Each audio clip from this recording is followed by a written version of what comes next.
E o aumento de casos e internações por Covid-19 no estado fez o governo estabelecer novas regras para enfrentar a pandemia.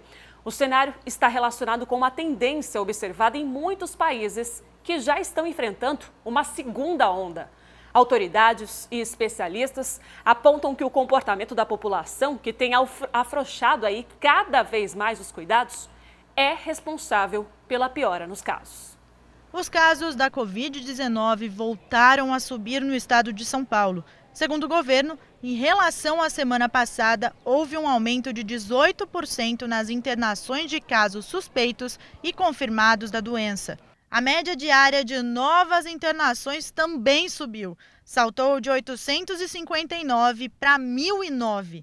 Ontem, durante uma coletiva de imprensa no Palácio dos Bandeirantes, o governador falou sobre a chamada segunda onda da pandemia. Segundo o governador João Dória, a principal mudança vai ser em relação à análise do Plano São Paulo.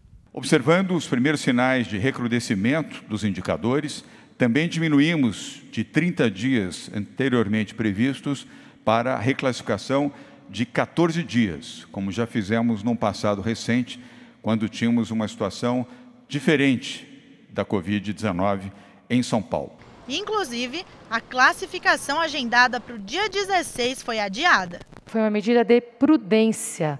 Se nós tivéssemos realizado a classificação na segunda-feira, dia 16 de novembro, com os dados da data, nós levaríamos 8 regiões para a fase verde, colocando 90% da população nesta fase por um mês. Mudanças também em relação aos leitos de atendimento à Covid-19 e às cirurgias eletivas. Um decreto que determina a todos os hospitais públicos, filantrópicos e privados a não desmobilização de qualquer leito, seja ele de unidade de terapia intensiva ou de enfermaria, voltadas para o atendimento do Covid-19.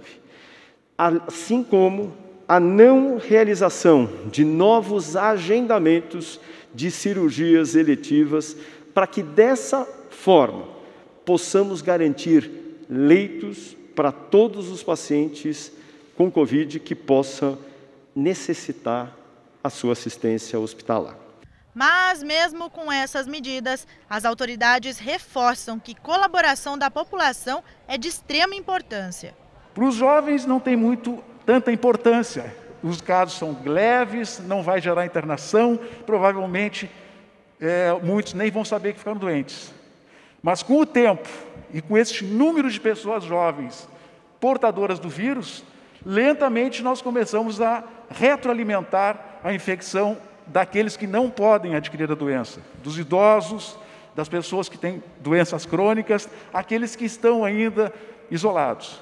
Vamos redobrar o nosso cuidado, vamos deixar para ir mais adiante no bar, não vamos ficar correndo risco, pensando que esta é a forma que nós temos de proteger as nossas famílias, os nossos pais, os nossos avós. Em Bauru, os dados continuam estáveis. Segundo a Secretaria de Saúde da cidade, são cerca de 80 a 100 casos novos por dia.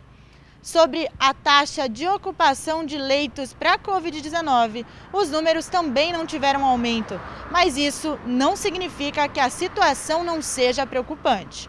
Segundo esse infectologista do Hospital das Clínicas da Unesp de Botucatu, o aumento na capital poderá se refletir em breve aqui pelo interior, mas não tem nada a ver com a segunda onda de infecções. A gente não chegou a ter um final da primeira onda.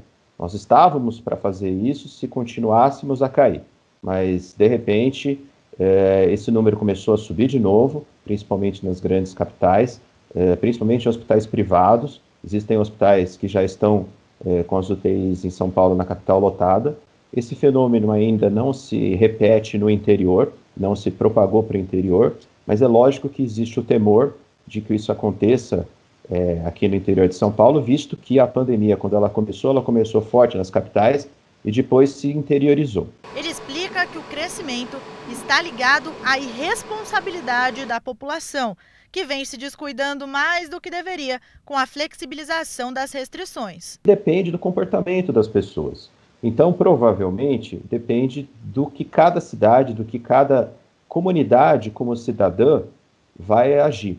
Se eu tenho uma cidade com consciência, onde as pessoas entendem que é necessário fazer uso das máscaras, distanciamento social, que eu posso ir a um restaurante, desde que eu vá só com a minha família, só tire a máscara enquanto eu estiver ali na mesa, que eu posso, por exemplo, ir num parque com a minha família, não promovendo aglomeração. Então, eu consigo ter algumas coisas de volta, sem me expor desnecessariamente a um risco elevado.